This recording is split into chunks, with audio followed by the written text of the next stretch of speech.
So today we have the third parable on lost things. We started these parables looking at, in this chapter 15 of Luke, we looked first at the parable of the lost sheep, and we discovered in that parable how God is portrayed as a shepherd who is willing to risk a lot, if not almost everything, to find the sheep that is lost.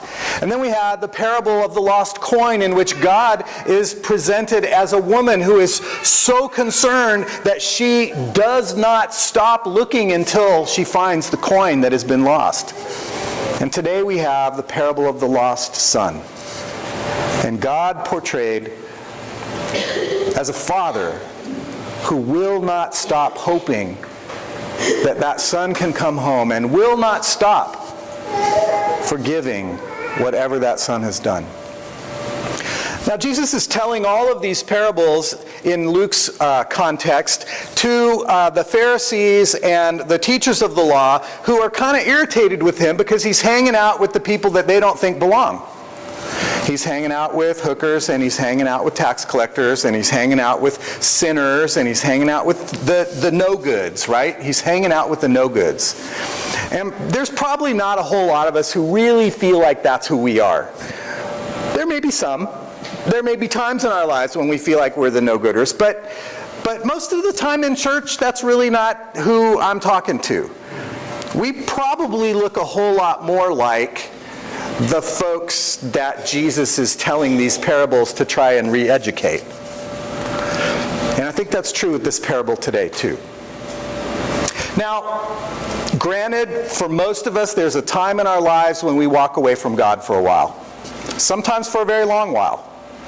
Sometimes for a huge part of our life. But thanks be to God, everybody here at least has found their way back on the path of trying to reconnect. So I want you to take just a minute to kind of situate yourself in this parable a little bit. And I want you to think about a time when you walked away from God in one way or another. And then I want you to share what brought you back. What was it that brought you back?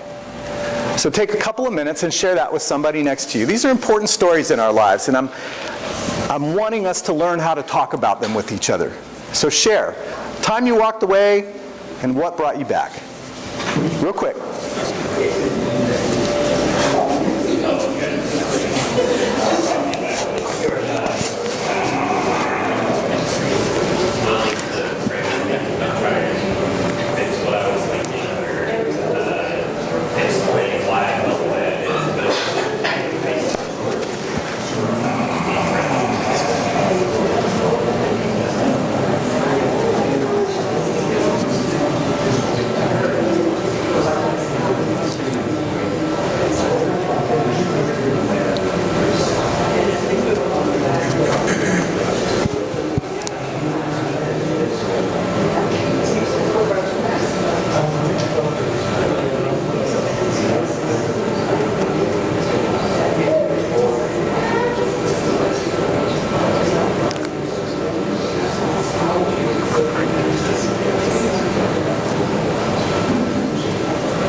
What y'all don't realize is I'm actually training you how to be evangelists when we do this. I'm absolutely serious. I am training you how to talk about your faith with each other. Because if we can't figure out how to talk about our faith with each other, we don't have a snowball's chance in hell of being able to talk about faith with people that are not part of our faith community. So engage this with me, okay? I'm trying to help you find a way to tell your story so that other people can hear it. That's why we're doing this, all right? So, one of the central pieces of this story that we need to know, otherwise we miss some of its power, is that in the time of Jesus, there was an honor code, a respect code that was very, very, very important.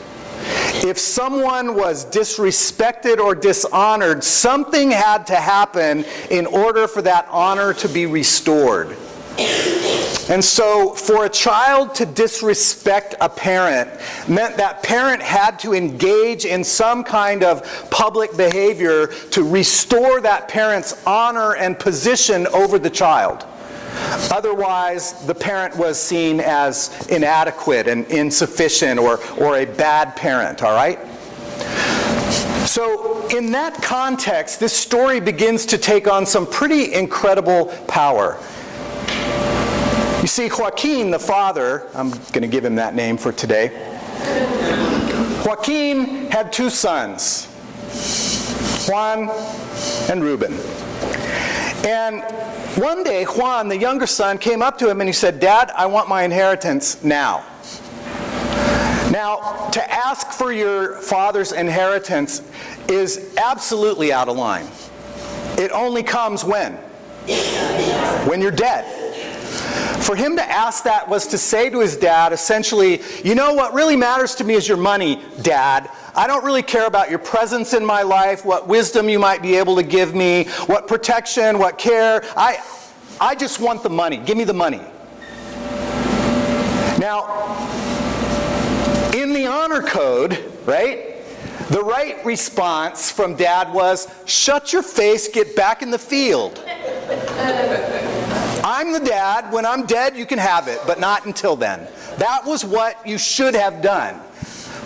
But this dishonored father gives away the inheritance to this rebellious ding-dong that he's got for a son, who demonstrates just what a ding-dong he is by taking all of it and going off into a far land and spending it on hookers and whiskey and whores, right? I mean, that's basically what he did. And he's spending it and he's partying and he's having a great old time until, guess what? The money ran out. And when the money ran out, so did all the friends. And when all the friends ran out, he needed a job. But he had kind of a reputation by that point. And there probably weren't a whole lot of employers who were willing to take a risk on this guy. But one did. And so this nice Jewish boy, who wasn't supposed to touch a pig, much less co-inhabit the pig pen with them, became the caretaker of the pigs. And he was so hungry at one point that he even wanted to eat the pig's food. Any of you ever fed pigs? They don't exactly eat the nicest stuff. They basically eat garbage. The leftovers, the slop is what it's often called. And all of a sudden this kid, Juanito, wakes up and he goes, "I don't belong here. This is not where I belong.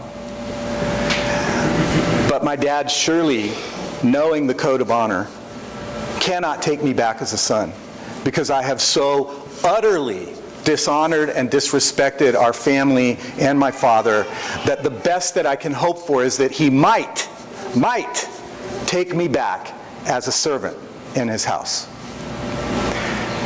And so he gets up and he starts the journey home. And you know he's running through his head the whole time how that's going to go down. The expectation was to recover honor, you would put yourself at the feet of the person you have dishonored and beg for their forgiveness.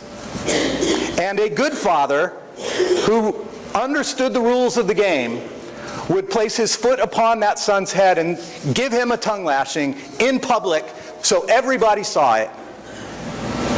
And then he would be restored in his position as a father of the household.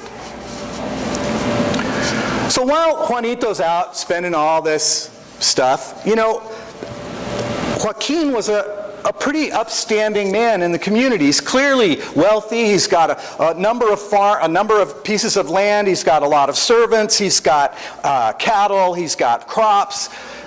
He's clearly kind of a pillar person in his community. And in those communities, small communities, family business does not stay in the family. Everybody knows your stuff.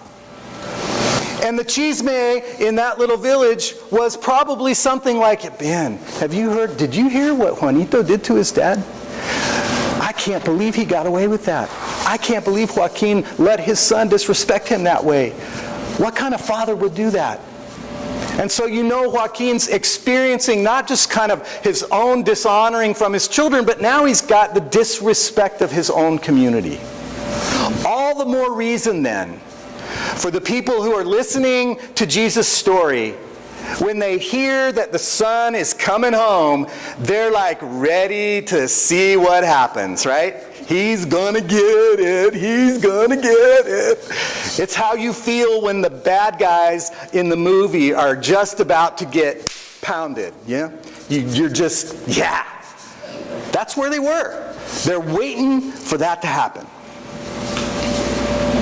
And the son comes home. And Joaquin's heart has been so burdened for his boy that he's been watching the horizon every day to just see that little dot come over the hill. And one day, he saw it. And something in his heart knew that it was his kid. It was the son that he had lost. It was the son that he was praying for every day, that he was worried about every day, that he thought he had lost forever. And there he was. And instead of waiting for him to come up to his feet, he goes running to his to his son. And you can see the son going, oh no, is that Dad? Oh no, he's going to beat the shit out of me. And as he gets to his father, as his father gets to him, he throws himself at his dad's feet, waiting for that foot, waiting for that tongue lashing, but no. His father reaches down and he picks him up and he embraces him and he kisses him. Apestando como estuvo. He'd been with the pigs. And he said, son, my son. He doesn't even have time to hear the words, I don't want to be a son, I can't be a son, I've dishonored you so much. No, come, son. And he embraces him, puts his ring on his finger, sandals on his feet, his robe around his shoulders, and tells the servants, we're going to party. Because this son who was lost is found, this son who was dead is now alive. Well, about this time, the people who are listening to Jesus' story are going, what? What? Are you kidding me?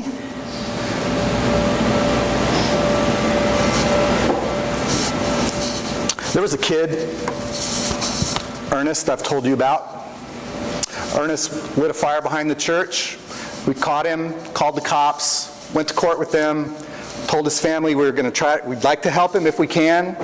Got him enrolled got him enrolled in the Boy Scout troop. He worked with them. Buddy worked with him for a couple of years. Buddy was friends with his dad who was in jail. His dad said, help my kid go straight. I went this path. I don't want my kid to go this way. And then a month ago, he's involved in a murder on the corner of the house over here. And now he's up for capital murder. Lost son.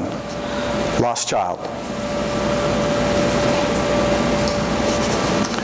He could die for what he's done. Now I know sometimes death is the only way that we get made whole. And And what I want for Ernest is not for him to die. I want him to be made whole. But I've walked with too many people in pain and in tragedy and in agony for whom death is actually where they get whole finally. One of them was my best friend who was withering of AIDS and was mad as hell at a wife who left him, at the pastor who had abused him. And he was dying angry. I wanted him to get better. I wanted him to be at peace. I wanted him to rest. But you know what? The only thing that helped him heal was to die. That was when he could let it all go. It's the only time.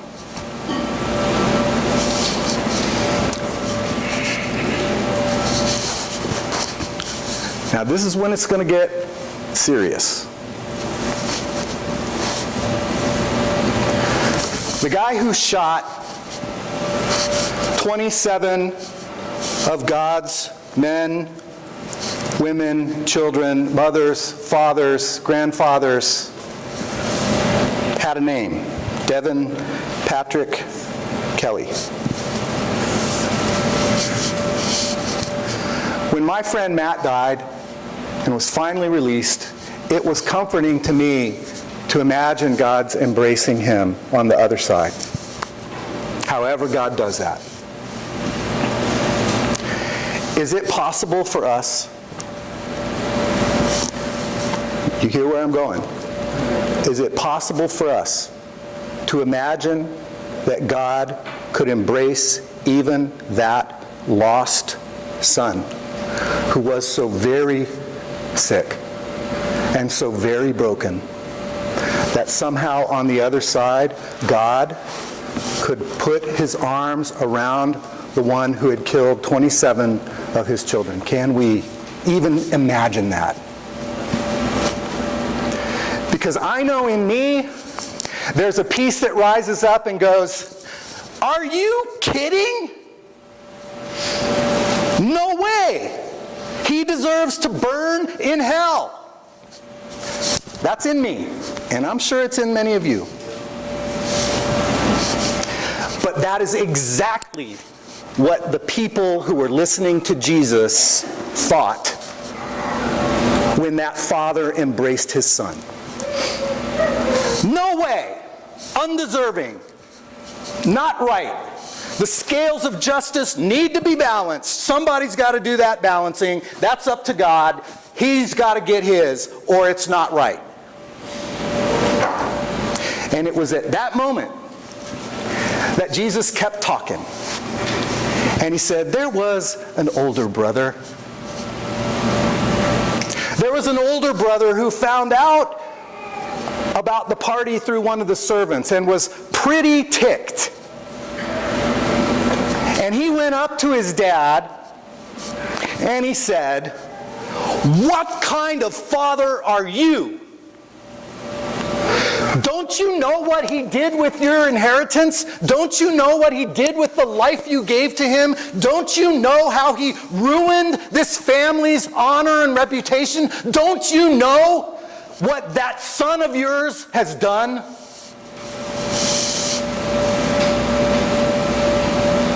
And he says to his other son, Mijo, your brother. See, he wanted to distance himself. It's like we do as parents. You know what your son did today? Your son, and the father, Joaquin, he says, Reuben, your brother who you would like to disown right now, your brother, yes, did all those terrible things, but we thought he was dead, and now he's alive.